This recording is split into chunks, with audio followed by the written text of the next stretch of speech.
ఏపీలో కూడా తెలంగాణలో ఉన్న హైడ్రా లాంటి బలమైన వ్యవస్థ రావాల్సిందేనని ఏపీలో అనేక రకాలుగా చర్చలు జరుగుతున్నాయి. ఇప్పటికే తెలంగాణలో హైడ్రా సంచలనంగా మారింది.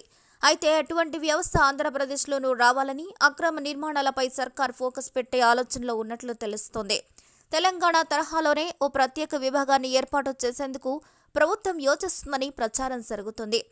మొన్న బెజవాడలో వచ్చిన వరదలకు రామకృష్ణాపురం, సింగ్నగర్, నందమూరి నగర్, కృష్ణలంక, ఇబ్రహీంపట్నం, విజయవాడ వన్ టౌన్లలో ఇళ్లలోకి నీరు వచ్చి మునిగిపోవడం, రామవరప్పాడు రైల్వే స్టేషన్ అయితే మొత్తానికి నీట మునిగిపోవడం, ఈ వర్షాల దెబ్బకు బుడమేరు వాగు తన విశ్వరూపాన్ని చూపించి కట్ట తెంచుకొని విజయవాడను వరదలతో ముంచెత్తడంతో ఇప్పటికీ చాలా మంది ప్రజలు మునిగిపోయిన ఇళ్లలోనే చిక్కుకొని ఉన్నారు. ఇలా వరదల్లో చిక్కుకున్న వారిని కాపాడటానికి కేంద్రం నుంచి ఎన్టీఆర్ఎఫ్ బృందాలు, హెలికాప్టర్లు, స్పీడు బోట్లు ప్రత్యేకంగా విజయవాడకు పంపించి సహాయక చర్యలు చేపట్టింది.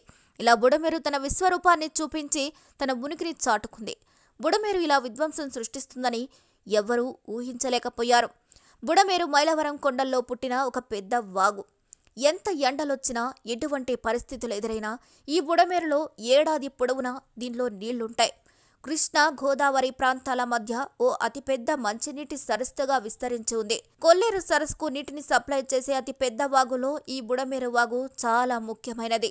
ఈ బుడమేరు వాగు దాదాపు 170 కిలోమీటర్ల దూరం ప్రవహిస్తుంది. ఈ వాగుల్లో ఏటా 10,000 నుంచి 11,000 క్యూసెక్కుల నీరు ప్రవహిస్తూనే ఉంటుంది. కాగా 2005లో వచ్చిన వర్షాలకు ఈ బుడమేరులో ఏకంగా 75,000 క్యూసెక్కుల నీరు ప్రవహించిందని, అప్పుడే విజయవాడకు చాలా వరకు దెబ్బతిందని అంటారు. ఇలా ఆ తరువాత 2009లో వరుసగా మరోసారి అలాంటి పరిస్థితి ఎదురైంది కూడా. అయితే ఈ బుడమేరు వాగు ప్రయాణించే దారి చాలా మలుపులు, మెలికలతో ఉంటుంది. అందువల్ల ఎక్కువ ప్రవాహం వచ్చినప్పుడు అది గట్టు దాటి చుట్టూ ఉన్న ప్రాంతాలకు చేరిపోతూ ఉంటుంది. అందుకే ఈ బుడమేరును బెజవాడ దుఃఖదాయిని అంటారు. బుడమేరు అక్రమాలే విజయవాడకు శాపమని చెప్పవచ్చు. గత 20 ఏళ్లలో విజయవాడ నగరం ఊహించనంత అభివృద్ధి చెందింది. దీంతో బుడమేరు ప్రవాహ మార్గాన్ని కబ్జాదారులు కబ్జా చేసుకుంటూ వచ్చారు. ఈ కబ్జాలే విజయవాడలో వరదలొచ్చి నిండిపోవడానికి కారణమైంది.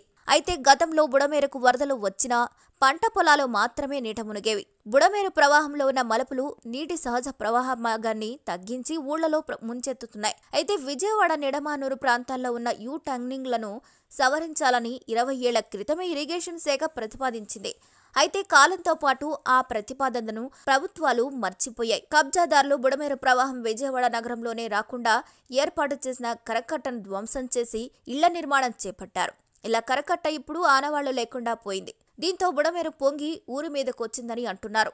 దీంతో ప్రస్తుతం దీని మీద కూటమి ప్రభుత్వం ఏం ఆలోచిస్తోంది అన్నది రాష్ట్రంలో హాట్ టాపిక్ గా మారింది. దీనికి తోడు AP deputy CM Pawan Kalyan అయితే తన మనసులో మాటను బయటపెట్టారు. తెలంగాణ సీఎం రేవంత్ రెడ్డి చేస్తున్నది కరెక్ట్ అంటూ ప్రశంసించారు.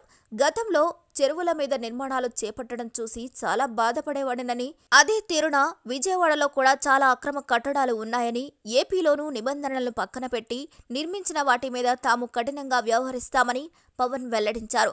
దీంతో ఇప్పుడు పవన్ అన్న మాటలు వైరల్ అవుతున్నాయి. ఏపీలో కూడా హైడ్రా తరహా వ్యవస్థ వస్తుందని అందరూ అంటున్నారు. అయితే ప్రస్తుతం ఉన్న చట్టాలతోనే అక్రమ కట్టడాలను నియంత్రిస్తారా, లేక కొత్తగా హైడ్రా తరహాలో వ్యవస్థను ఏర్పాటు చేస్తారా అనే విషయంలో ఇంకా క్లారిటీ రాలేదు.